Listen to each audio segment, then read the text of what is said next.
नमस्कार साथियों, आशा करता हूँ सुलभ मस्तान जिंदाबाद होंगे। दोस्तों, आप यदि 7 जुलाई 2024 का सीटेट का एग्जाम देने के लिए जा रहे हैं तो यह सेशन आपके लिए बहुत इंपॉर्टेंट होने के लिए जा रहा है मित्र। हाँ, ईबीएस का उसमें एक पार्ट होता है और ईबीएस में सबसे महत्वपूर्ण टॉपिक है, उसका नाम है पर्यावरण। मैं आपको पर्यावरण में जितने भी शिखर सम्मेलन हुए हैं उनके बारे में विशेष तौर से अध्ययन कराने के लिए जा रहा हूं, क्योंकि इस चैप्टर से हर एग्जाम में सीटेट का हो चाहे टेट का हो या किसी भी टीचर भर्ती होती है, यहां से 4 से 5 क्वेश्चन आते हैं। ये छोटा सेशन होगा और इस सेशन छोटे सेशन से आपको 4 से 5 क्वेश्चन मिल जाएंगे मित्र। अब तक पर्यावरण पर जितने भी सम्मेलन हुए हैं उनके बारे में आप विशेष तौर से अध्ययन करेंगे मित्र, और एक बेहतरीन नोट्स बना लेना। मैं दावे के साथ कह सकता हूं आपके 4 से 5 नंबर इस सेशन से मिलने के लिए जा रहे हैं। तो मित्र, बगैर देरी किए हम लोग चलते हैं अपने सेशन की ओर। लेकिन सेशन पर नए हो सब्सक्राइब जरूर कर लेना, घंटी बजा के ऑल पे सेलेक्ट कर लेना। आपको बताना चाहता हूं, इस पर मैं जीएस के सारे विषय, ईवीएस और हिंदी और करंट अफेयर जैसे विषयों को पढ़ाता रहता हूँ। अगर सेशन सब्सक्राइब कर लेंगे और लाइक कर मतलब घंटी बजा के ऑल पे सेलेक्ट कर लेंगे तो मैं दावे के साथ कह सकता हूँ ये वीडियो का नोटिफिकेशन आप तक पहुंचता रहेगा मित्र। सेशन अच्छा लगेगा तो लाइक जरूर करिए, भाई मानते हैं तो 5 दोस्तों का जरूर शेयर कर दीजिए। ये मेरी आपसे हाथ जोड़ के रिक्वेस्ट है। जिस क्वेश्चन का आंसर पूछो कमेंट सेक्शन में खुला हुआ है मित्र, आगे ध्यान दीजिए। सबसे पहले जो शिखर सम्मेलन हुआ है पर्यावरण पर, देखिए पर्यावरण पर सबसे पहले एक सम्मेलन हुआ था, सबसे पहले शुरुआत हुई थी। वो कब हुई थी? तो 1972 में हुई थी। पर्यावरण पर सबसे पहले शुरुआत कब हुई थी तो बता सकते हैं। इस पर प्रथम सम्मेलन हुआ था तो 1972 में हुआ था। 1972 में कौन सा सम्मेलन था तो मित्र आपको बताना चाहता हूं, स्टॉकहोम सम्मेलन। स्टॉकहोम सम्मेलन हुआ था और ये कब हुआ था तो 1972 में हुआ था। पहला फैक्ट मित्र पूछा जा सकता है, आप लोग याद रखना मेरे भाई बहन, कि स्टॉकहोम सम्मेलन कब हुआ था तो बताइए 1972 में हुआ था। दूसरा कोई फैक्ट बन सकता है, पूछा ये जा सकता है कि आप ये बताइएगा कि जो पर्यावरण पर सबसे पहला सम्मेलन कौन सा हुआ था तो बताइए स्टॉकहोम सम्मेलन 1972 में हुआ था। और उस समय इसने कितने देशों ने भाग लिया था तो 119 देशों ने भाग लिया था। सबसे महत्वपूर्ण बात, जो स्टॉकहोम है मित्र, ये स्वीडन देश की राजधानी है। किसकी?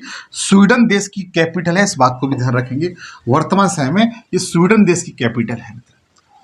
और ये इसका आयोजन कब किया गया था तो इसका आयोजन 5 जून 1972 को किया गया था। आपको शायद कुछ याद आ रहा होगा कि 5 जून, आपको पता है कि प्रतिवर्ष 5 जून को विश्व पर्यावरण दिवस के रूप में सेलिब्रेट करते हैं, मनाते हैं। और इसकी शुरुआत सबसे पहले कब हुई थी तो बता दीजिए, स्टॉकहोम सम्मेलन से।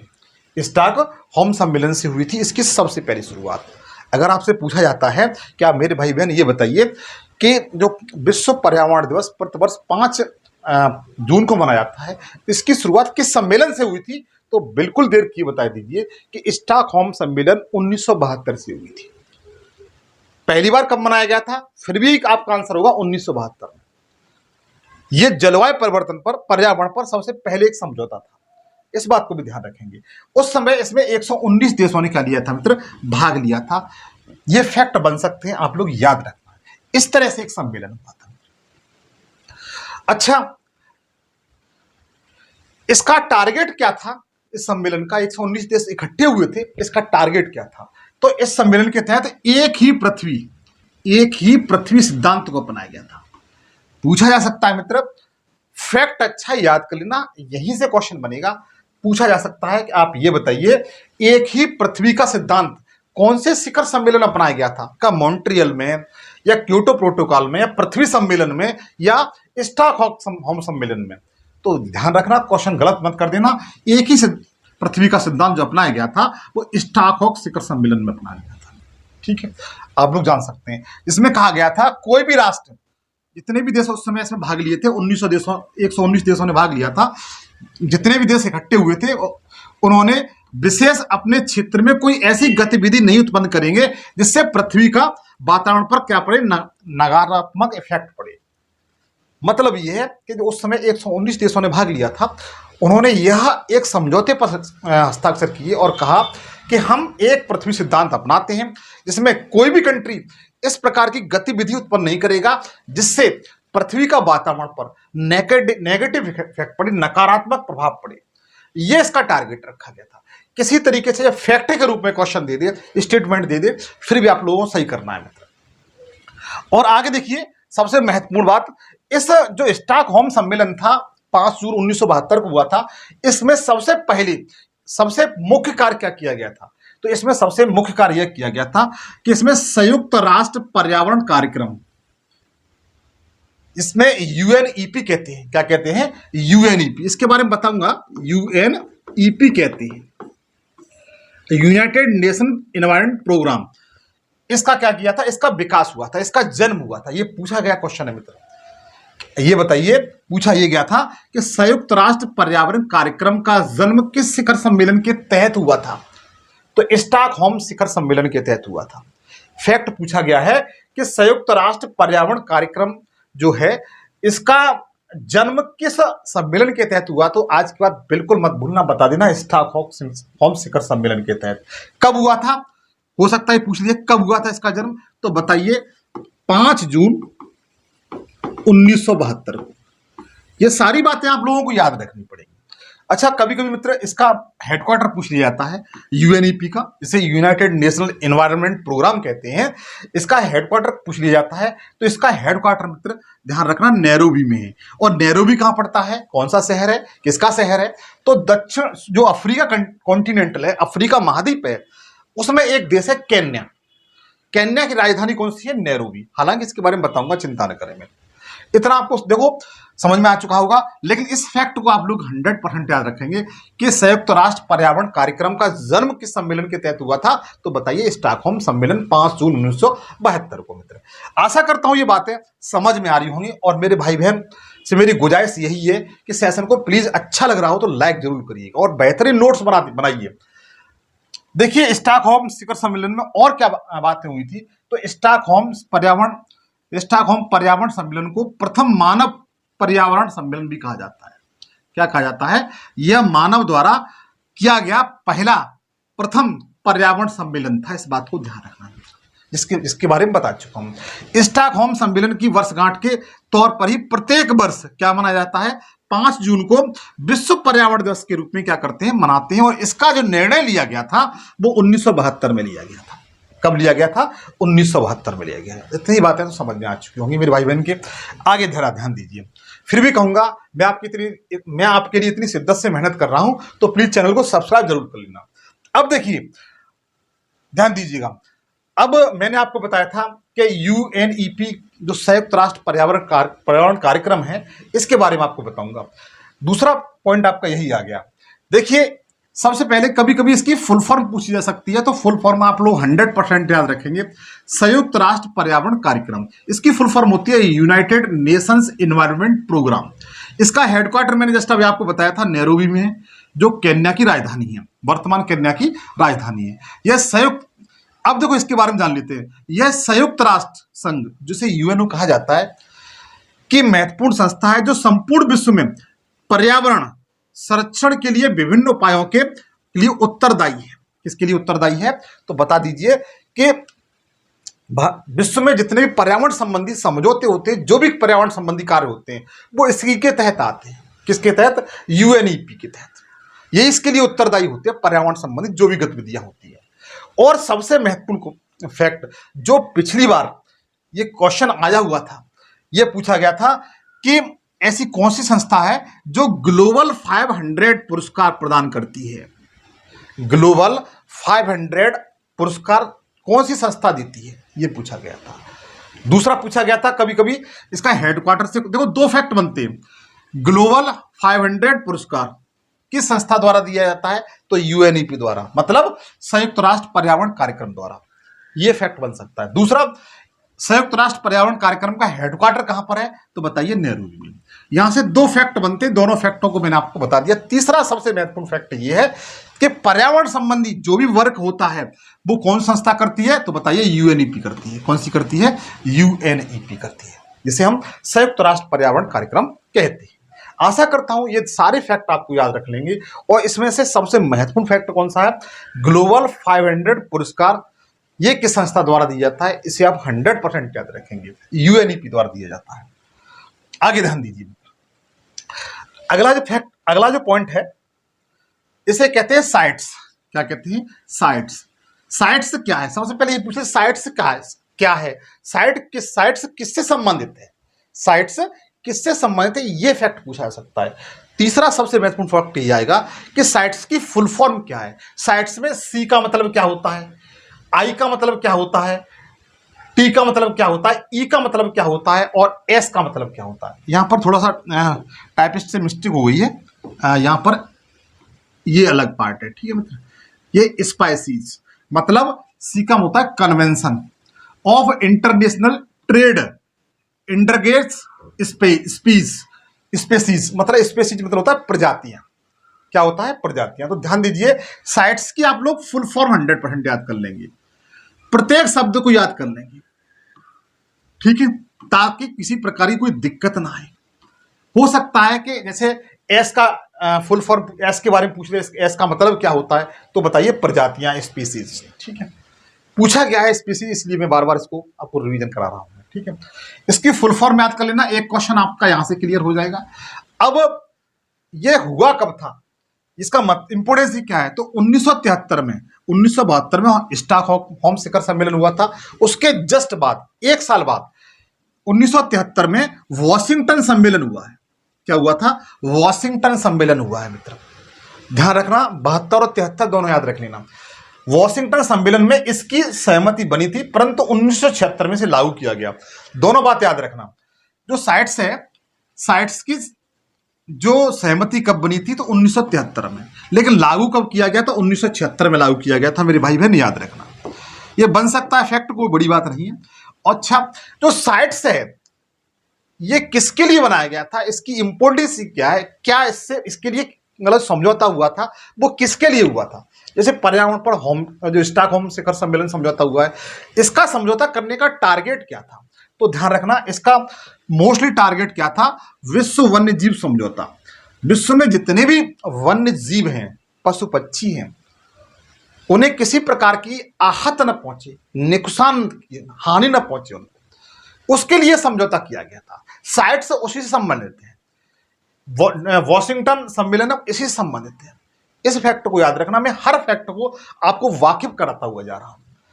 एक फैक्ट ये होगा, दूसरा फैक्ट ये हो गया कि जो साइट्स का संबंध किससे है, तो बताइए वन्य जीव समझौते से है। कब हुआ था, तो 1973 में हुआ था। लागू कब हुआ, ये 1976 में लागू हुआ है।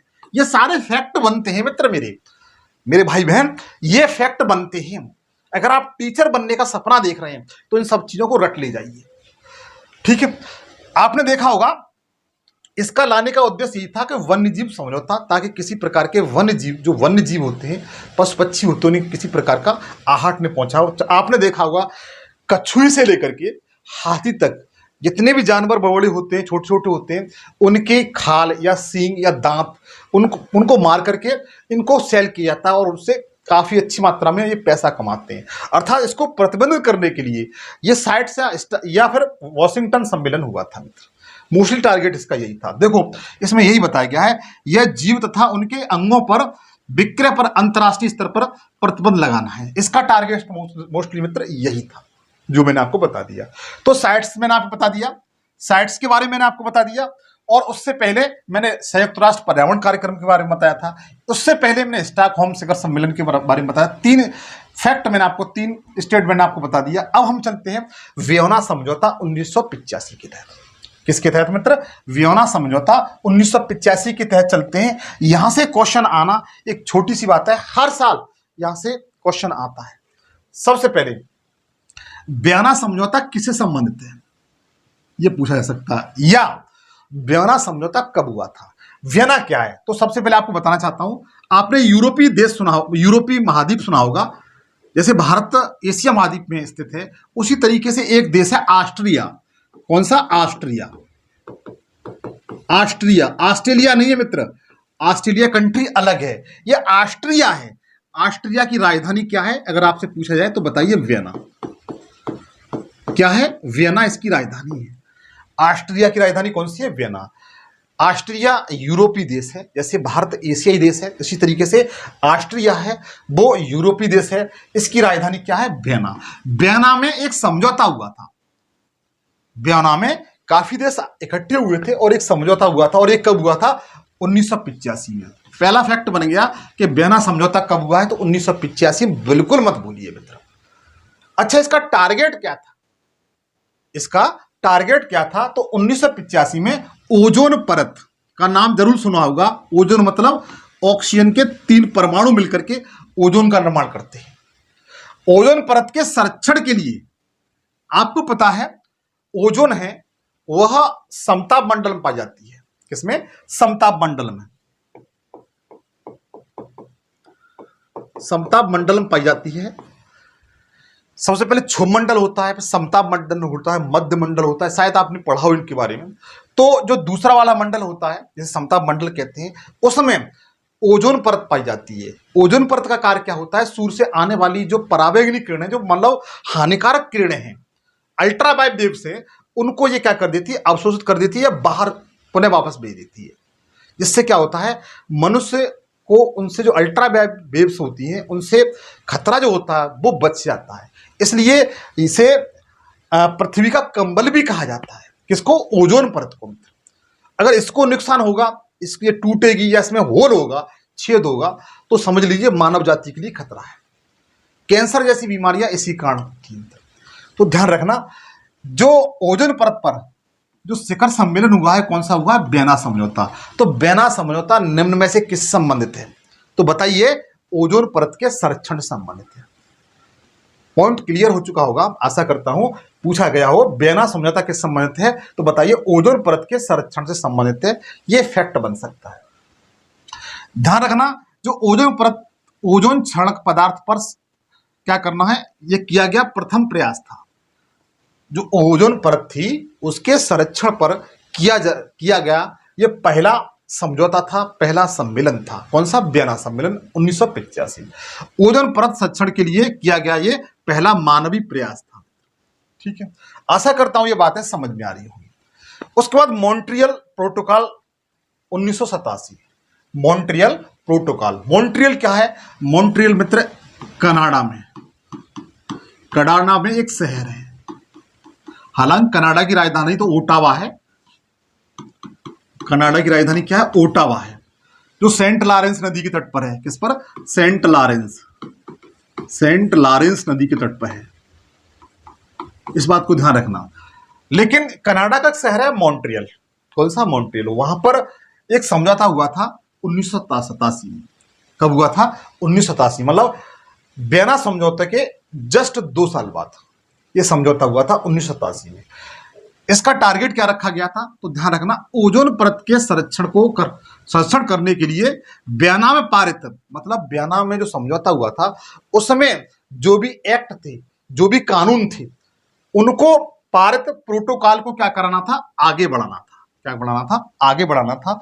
बढ़ाने के लिए मॉन्ट्रियल प्रोटोकॉल 1987 में किया गया प्रयास था। सीधी सी बात यह है कि जो वियना समझौता हुआ था उसमें जो भी एक्ट, अधिनियम, जो भी कानून बने थे ओजोन परत से संबंधित, उनको क्या करना? उनको मजबूती प्रदान करना था और उन्हें आगे बढ़ाना था, उन्हें लागू कराना था। ये काम किसमें कब किया गया था? तो 1987 में किया गया था, मॉन्ट्रियल प्रोटोकॉल के तहत। अच्छा, मॉन्ट्रियल प्रोटोकॉल ओजोन परत के क्षीण करने वाले पदार्थों के बारे में एक अंतर्राष्ट्रीय संधि है। क्या संधि है? एक अंतर्राष्ट्रीय संधि है। आप लोग याद रख सकते हैं कैसी एक अंतर्राष्ट्रीय संधि है, इस बात को ध्यान रखना। जो ओजोन परत के क्षीण करने वाले पदार्थों के बारे में यह किया गया एक अंतर्राष्ट्रीय संधि है, आप लोग याद रख सकते हैं। जो मॉन्ट्रियल प्रोटोकॉल था, जो 1987 में हुआ था, जो ओजोन परत को संरक्षण करने के लिए चरणबद्ध तरीके से उन पदार्थों को उत्सर्जन को रोकने के लिए किया गया था, जिन्हें ओजोन परत को क्या करते हैं? छीड़ करते हैं, हानि पहुंचाते हैं। इसका मोस्टली टारगेट यही था। अब देखिए, इसमें कुछ फैक्ट दिए गए। मॉन्ट्रियल प्रोटोकॉल संधि पर 16 सितंबर, कब? 16 सितंबर। इस डेट को आप लोग याद रख लेना। मेरी तरफ से गिफ्ट में आपके लिए, इस 16 सितंबर को आप लोग 100% याद रख लेंगे, जेब में रखे घूमिए इसको। 16 सितंबर को 1987 को हस्ताक्षर किए गए थे। संधि 12 जनवरी 1989 को लागू हुई थी। ध्यान रखना 2 वर्ष बाद लागू हुई है। कितने वर्ष बाद? 2 वर्ष बाद लागू हुई है। 87 में मॉन्ट्रियल प्रोटोकॉल के तहत हस्ताक्षर हुए हैं और यह संधि कब हुई थी? 16 सितंबर को हुई थी। इसलिए ध्यान रखना 16 सितंबर को, कब मित्र? 16 सितंबर को हम लोग क्या मनाते हैं? कोई भाई बहन बता सकता है मेरा कमेंट सेक्शन करके? 16 सितंबर को हम क्या सेलिब्रेट करते हैं?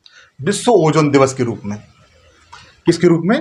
विश्व ओजोन दिवस के रूप में, ओजोन दिवस के रूप में सेलिब्रेट करते हैं। पूछा जा सकता है।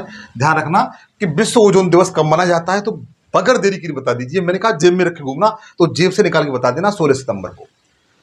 कब? 16 सितंबर को। तो ध्यान रखना जो मॉन्ट्रियल प्रोटोकॉल पर संधि हुई थी 16 सितंबर को, वो लागू कब हुई है? तो 12 जनवरी 1989 को लागू हुई है। कब हुई है? 12 जनवरी 1989 को लागू हुई है। आप लोग याद रखना। इसकी प्रथम बैठक मई 1989 में हेलसिंकी शहर में इसकी प्रथम बैठक की गई थी। ठीक है, ओजोन परत संबंधी। यह तब मित्र ओजोन परत में एक छेद भी पाया गया है, इसकी भी खोज हो चुकी है। आगे बताऊंगा मैं। ओजोन परत के संरक्षण के लिए 16 सितंबर को अंतर्राष्ट्रीय ओजोन दिवस मनाने की घोषणा हो चुकी है। मैंने बता चुका हूं। ओजोन परत को सर्वाधिक नुकसान CFC किसके द्वारा होता है? CFC। अब CFC क्या बीमारी है वो तो बताता हूं। C का मतलब होता है क्लोरो, F का मतलब क्या होता है? फ्लोरो, C का मतलब क्या होता है? कार्बन। मतलब ये फर्स्ट वाली C है ना, इसका मतलब होता है क्लोरो, F का मतलब फ्लोरो, C का मतलब होता है कार्बन। इन तीनों को मिलाकर के CFC कहा जाता है, क्लोरो फ्लोरो कार्बन कहा जाता है। अगर इसे एक नाम दें तो क्या कहेंगे? अगर CFC को तीनों को संयुक्त रूप से एक नाम दें तो क्या कहेंगे? फ्रियान गैस। क्या कहेंगे मित्र? फ्रियान गैस। बिल्कुल नहीं भूलेंगे। आप लोग फ्रिज यूज करते होंगे, आपने कोल्ड स्टोर वगैरह देखे होंगे, वहां से कौन सी गैस निकलती है? यही गैस निकलती है। आप लोग जो फ्रिज यूज करते हैं घर में ठंडा सामान करने के लिए वस्तुओं को, तो उसमें कौन सी गैस निकलती है? CFC गैस निकलती है। इसे फ्रियान गैस कहा जाता है। ये क्या करती है? ओजोन परत को बहुत अच्छी तरीके से लॉस पहुंचाती है, हानि पहुंचाती है। ठीक है, आप लोग याद कर सकते हैं। फैक्ट अच्छा है, आप लोग याद कर लेना। इसके साथ साथ मित्र मीथेन गैस होती है, मीथेन, वो भी हानि पहुंचाती है। अच्छा, मीथेन गैस मोस्टली चावल के खेतों से निकलती है। पशु ज्वारी करते हैं ना, पशु ज्वारी करते हैं, जैसे गाय या बैल या भैंस ज्वारी करते हैं, मतलब मुंह चलाते हैं, सीधी सी बात है, तो उससे भी मीथेन गैस निकलती है। ठीक है, और धान के खेत होते हैं, उससे भी मीथेन गैस निकलती है। आगे ध्यान दीजिए, जो मॉन्ट्रियल प्रोटोकॉल के तहत क्या हुआ था, ओजोन परत की जो मोटाई है मित्र, वो किस मापते हैं? अलग से फैक्ट है, डाप्सन मापते हैं। किस मापते हैं? डाप्सन यूनिट मापते हैं। और आपने देखा होगा, सुना भी होगा, पढ़ा भी होगा कि ओजोन परत में छेद पाया गया है। और कहां यह छेद कहां मिला है? तो दक्षिणी गोलार्ध में। कहां पर मित्र? दक्षिणी गोलार्ध के अंटार्कटिका के ऊपर। किसके ऊपर? अंटार्कटिका जो महाद्वीप है उसके ऊपर। 7 कॉन्टिनेंटल है टोटल वर्ल्ड में, पृथ्वी पर 7 महाद्वीप हैं। जो अंटार्कटिका महाद्वीप है वो मानव रहित है, विज्ञान को समर्पित महाद्वीप है, इसे श्वेत महाद्वीप भी कहते हैं। इसी के जस्ट ऊपर क्या पाई गई है? ओजोन परत में छेद पाया गया है। और इसका आकार इतना बड़ा है कि ऑस्ट्रेलिया महाद्वीप है ना, ऑस्ट्रेलिया महाद्वीप है, इतना बड़ा उसका आकार है, छेद का आकार। ठीक है, ये मित्र फैक्ट पूछा गया है, ये क्वेश्चन बना था, ओजोन परत में छेद कहां पर पाया गया है? तो ध्यान रखना, दक्षिणी गोलार्ध में अंटार्कटिका के ऊपर ऑस्ट्रेलिया, कितना बड़ा, जो ऑस्ट्रेलिया महाद्वीप है उतना बड़ा होल पाया गया है। जो ओजोन परत है उसकी मोटाई डप्सन मांगते हैं, और ऑक्सीजन के 3 परमाणु मिलकर के क्या बनाते हैं? ध्यान रखना, ओजोन परत का निर्माण करते हैं। ठीक है, आशा करता हूं ये सारी बातें समझ में आ रही हैं। अगला इंपोर्टेंट टॉपिक है पृथ्वी शिखर सम्मेलन। Very very important. आप किसी पृथ्वी परीक्षा की तैयारी कर रहे हो, मैं जानता हूं आप टीचर के अलावा अन्य परीक्षा की तैयारी भी कर रहे हो, तो यहां से क्वेश्चन बनना एक छोटी सी बात है। यहां से 1 से 2 क्वेश्चन आपको 100% मिल जाएंगे, लेकिन टीचर के लिए 4 से 5 क्वेश्चन मिलेंगे। पृथ्वी शिखर सम्मेलन, इसको रियो डी जेनेरियो शिखर सम्मेलन भी कहा जाता है, इसे अर्थ शिखर सम्मेलन भी कहा जाता है। क्या? अर्थ शिखर। कभी ऐसा मत करना मैंने पृथ्वी शिखर सम्मेलन बता दिया, वहां पर आ गया अर्थ शिखर सम्मेलन कब हुआ था, तो आप गलती कर जाओ, क्योंकि अर्थ माने ही पृथ्वी होती है। इन सब छोटी छोटी बातों को आप जानते होंगे। तो पृथ्वी शिखर सम्मेलन 1992 में हुआ है। सबसे पहली बात कब हुआ है? पृथ्वी शिखर सम्मेलन? तो 1992 में, बिल्कुल याद रखेंगे 1992 में। आपको बताना चाहता हूं कि स्टॉकहोम शिखर सम्मेलन की 20वीं वर्षगांठ मनाने के लिए संयुक्त राष्ट्र संघ ने ब्राजील के रियो डी जेनेरियो शहर में 1992 में पर्यावरण एवं विकास सम्मेलन आयोजन किया गया था। देखो सीधी सी बात है, 1992 में पृथ्वी शिखर सम्मेलन हुआ है। इससे 20 वर्ष पूर्व 1972 में, जिसके बारे में बता चुका हूं मैं, क्या हुआ था, स्टॉकहोम शिखर सम्मेलन हुआ था। इसकी 20वीं वर्षगांठ मनाने के उपलक्ष्य में क्या हुआ था कि यूएनओ ने क्या किया था कि ब्राजील जो दक्षिणी अमेरिकी देश है और दक्षिणी अमेरिका का सबसे बड़ा देश भी है क्षेत्रफल की दृष्टि से, अमेजन के वन वहीं पाए जाते हैं।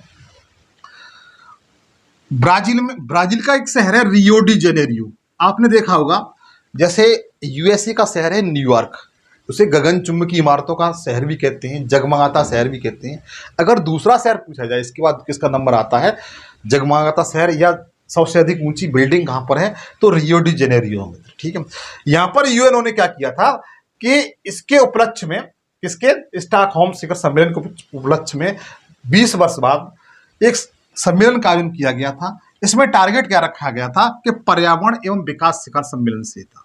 इसका संबंध किससे है, पर्यावरण और उससे संबंधित जो भी विकास है, दुनिया का विकास है, पृथ्वी का विकास है, उस पर एक समझौता किया गया था, जिसे पृथ्वी शिखर सम्मेलन के नाम से जाना जाता है। 1972 में हुआ था। ब्राजील का एक शहर है रियो डी जेनेरियो में। ये तीनों चारों फैक्ट मैंने आपको बता दिए, आप लोग याद रख सकते हैं। ठीक है, और मैं फिर भी कहूंगा यहां से क्वेश्चन बाहर नहीं जाएगा।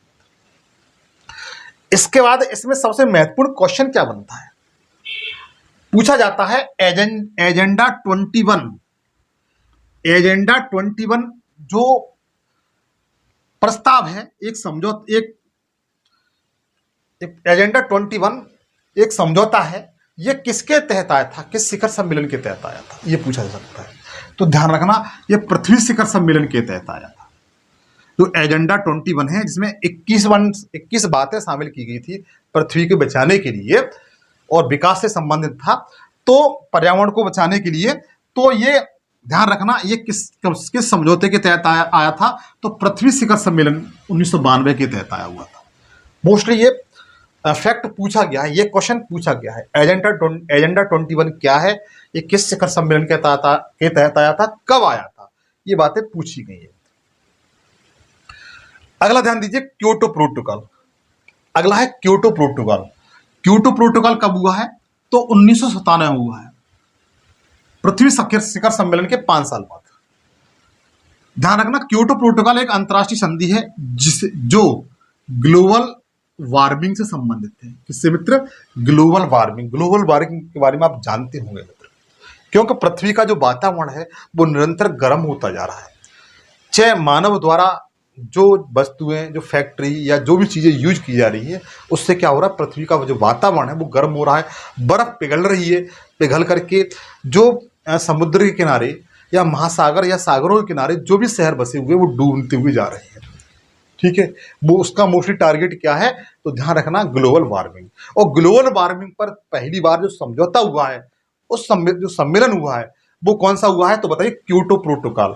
पूछा जाए क्योटो प्रोटोकॉल का संबंध किससे है, तो बताइए ग्लोबल वार्मिंग से है। किससे मित्र, ग्लोबल वार्मिंग से है। यह समझौता कब हुआ था, तो 1997 में हुआ है। ये 2-3 फैक्ट हैं, मैं जानता हूं आप इसे 100% याद रख लेंगे, क्योंकि क्योटो प्रोटोकॉल एक अंतर्राष्ट्रीय संधि है जिससे ग्लोबल वार्मिंग द्वारा हो रहे जलवायु परिवर्तन को रोकने के लिए 11 दिसंबर 1987 को इसे अपनाया गया था मित्र। इसे कब अपनाया गया था, 11 दिसंबर 1987 को से अपनाया गया था।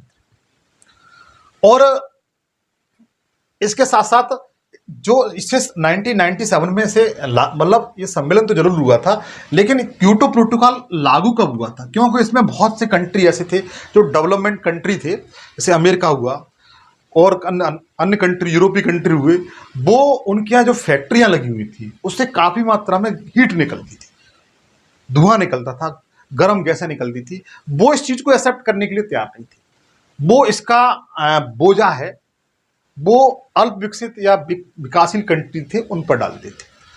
उन्होंने कहा था कि जो शर्तें आप लागू करें सबके लिए करिए, लेकिन इस बात के लिए सभी कंट्री सहमत नहीं थे।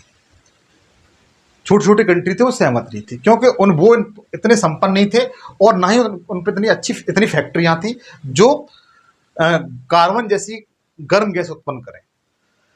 हाँ, तो क्योटो प्रोटोकॉल 16 फरवरी 2005 को लागू हुआ था, इसलिए इसके लिए बाद में लागू किया गया था, काफी समय बाद। ग्रीन हाउस गैस के उत्सर्जन के पर क्या करना है, नियंत्रण करना, उनकी वृद्धि पर क्या करना है, रोक लगाए रखना है। मतलब इसका टारगेट क्या था क्योटो प्रोटोकॉल का, कि जो ग्रीन हाउस गैस होती हैं, जिसमें आप देखेंगे वो क्या करती है, पृथ्वी के वातावरण को गर्म करती है, उनकी वृद्धि पर रोक लगाना था, उन पर नियंत्रण रखना था, ताकि हमारा वातावरण सुरक्षित बना रहेंगे। अब देखिए मैं आपको बताता हूं भारत सरकार द्वारा पर्यावरण के लिए क्या क्या सुझाव किए गए, कौन कौन से समझौते किए गए, कौन कौन से एक्ट लाए गए, कौन कौन से अधिनियम लाए गए। जैसे अगर पूछा जाए, भारत ने अगस्त 2002 में क्योटो प्रोटोकॉल पर हस्ताक्षर किए थे। कब किए थे? Kyoto protocol. ये पूछा गया कुछ फैक्ट है, ध्यान रखना मित्र, कि भारत ने क्योटो प्रोटोकॉल पर कब हस्ताक्षर किए थे, तो दौड़ के बताइए बगैर देरी किए हुए, अगस्त 2002 में। ठीक है। भारत में प्रोजेक्ट टाइगर, समझ में आ रहा होगा, भारत में जो प्रोजेक्ट टाइगर की शुरुआत कब हुई थी, तो 1973 से हुई। ये फैक्ट बना हुआ है, आप पिछले साल के अनसॉल्ड पेपर उठा के देख लीजिए, फैक्ट बने हुए हैं, आए हैं मित्र। उसके बाद पूछा यह गया है कि प्रोजेक्ट टाइगर कब आया था, तो 1973 में आया था। उसके बाद चिपको आंदोलन का नाम जरूर सुना होगा। इसकी शुरुआत श्री सुंदरलाल बहुगुणा और श्री चांडी प्रसाद भट्ट ने की, दो लोगों ने की थी, सुंदरलाल बहुगुणा और श्री चांडी प्रसाद। फैक्ट कैसे बनता है, पहले क्या पूछा जा सकता था, पूछा जाता था कि सुंदरलाल बहुगुणा का संबंध किससे है, तो चिपको आंदोलन से मित्र। चिपको आंदोलन मतलब वन को, जो पेड़ थे उनको लोग काट रहे थे, तो उन्होंने क्या किया, जो लोग काटने के लिए आते थे वो जो सुंदरलाल बहुगुणा थे उस पेड़ को पकड़ लेते थे ताकि वो कटने से बच सके। ठीक है। तो उस आंदोलन को क्या कहा गया, चिपको आंदोलन कहा गया था। और ये कब चला था, तो 1973 में चला था। हाँ, मैं जो कुछ बात बता रहा था आपको, पूछा ये जाता है सुंदरलाल बहुगुणा का संबंध किससे, तो चिपको आंदोलन से। अब ये नहीं पूछा जाता है, अब इनका नाम आता है श्री चंडी प्रसाद का। श्री चंडी प्रसाद का संबंध किससे है, तो ध्यान रखना चिपको आंदोलन से है। शुरुआत कब हुई थी, तो 1973 में हुई है, जब टाइगर प्रोजेक्ट आया हुआ है। जब कहां से हुई थी, उत्तराखंड के चमोली जिले से। जब 1973 में हुई थी, उस समय ये उत्तर प्रदेश का पार्ट था, तब इसे यूपी कहते थे, उत्तर प्रदेश कहते थे, तब उत्तराखंड नहीं कहते थे। तो उत्तर प्रदेश के चमोली जिले से हुआ था उस समय। वर्तमान समय में 2000 में से अलग कर दिया गया। भारत में पर्यावरण संरक्षण अधिनियम कब लाया गया था, तो 1986 में लाया गया। पूछा जा सकता है, याद रखना, फैक्ट अच्छा है। भारत में पर्यावरण संरक्षण अधिनियम कब लाया गया है, तो 1986 में लागू किया गया था, आप लोग याद रखें। हाँ, अगर आपको इसकी पीडीएफ चाहिए तो मेरा टेलीग्राम है एम एजुकेशन सफर, इसे ज्वाइन कर लीजिए, वहां इसकी पीडीएफ मिल जाएगी। उसके बाद अगला फैक्ट है, भारत में वन्य जीव संरक्षण अधिनियम, वन्य जीव संरक्षण अधिनियम कब लाया गया था, तो 1980 में लाया गया था। शायद आपको नहीं दिखाई दे रहा हो, 1980 है भाई मेरे।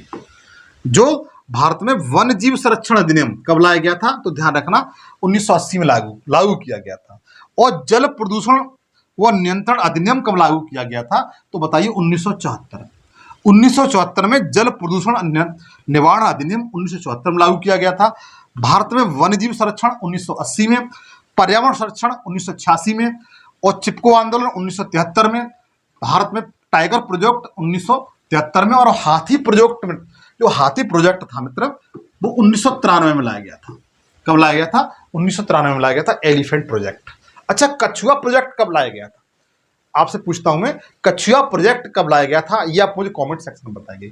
तो मित्र, ये मेरा छोटा सेशन था। अगर आपको रियली अच्छा लगा है और मुझे अपना भाई मानते हैं, तो इस सेशन को सबसे पहले सब्सक्राइब जरूर कर लीजिए और 5 दोस्तों के साथ शेयर जरूर कर दीजिए इसको। ये मेरी आपसे रिक्वेस्ट है। नए सेशन में आपसे फिर मुलाकात होगी, तब तक के लिए जय हिंद, जय भारत।